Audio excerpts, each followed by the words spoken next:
So wrapping up here, I want to share some of my recommendations for priorities if you're just getting started, if you're scaling up, or if you're ready to innovate.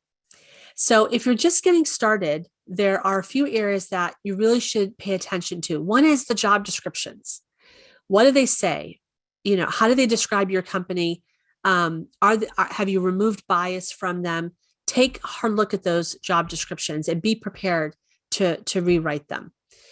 Have a decent careers page, even if it's not a career site, a decent careers page that is more than just listing out your jobs. Okay. I know this can be easier said than done if you don't have a full career site management platform. There are some ways that you can do this by creating a landing page that can be inserted on your corporate site before people get to your jobs. So of course you need the cooperation from marketing and possibly IT to do that, but you need a place to tell your company's story. The other one is social media. You're not going to have time to do them all. Pick one or two that you're going to focus on and you're really going to focus on, because you can't do social like half. You have to have a regular drumbeat on social. Think through what your core content assets are. I would recommend that having employee stories is part of your core content assets. We know that candidates want to hear from the other people who work at your organization. And then take a look right now at what's on Glassdoor, Indeed, and other review sites. What do they say?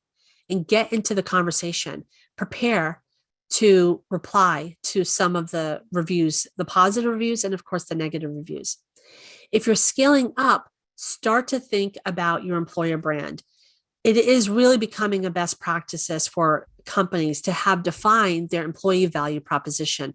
Why should someone want to work for your organization? And that becomes like 3 to 5 key messaging pillars that the rest of your strategy falls from.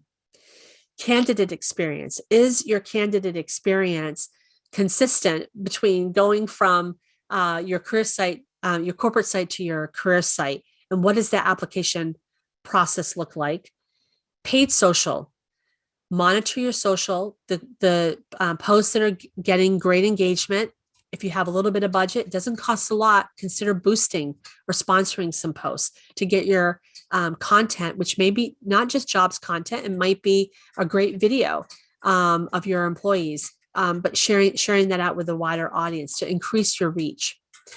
Recruiter enablement. I mentioned before, having that content library that you can pull from that they can use in their email and phone and SMS outreach. And then nurturing your talent database. As I said, some of you are sitting on literally millions of candidate records.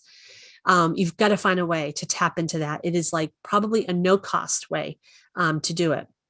And then always creating your recruitment marketing measurement plan, not depending on spreadsheets, but having a way to track and monitor all of your efforts all the time so that you can know what's effective and be able to report that back out to your leadership. And then if you're ready to innovate, conversion rate optimization. I mentioned some of those strategies before, some of those tools that are available, along with programmatic advertising, employee generated content. Can you really ramp up your brand ambassador program and have them start to share what their employee experience is like, and then amplify that on social media? So those would be a few ways that you could think about your plan this year. Again, whether you're just beginning, you're starting from a clean slate, whether you're starting to scale up your strategy, or whether you're looking to do some things that could really innovate and help you stand out. And what if you have no budget or a little bit of budget? Here's a few things that you can try. And these these items will be obviously listed in the slides for the webinar, so you can come back to this.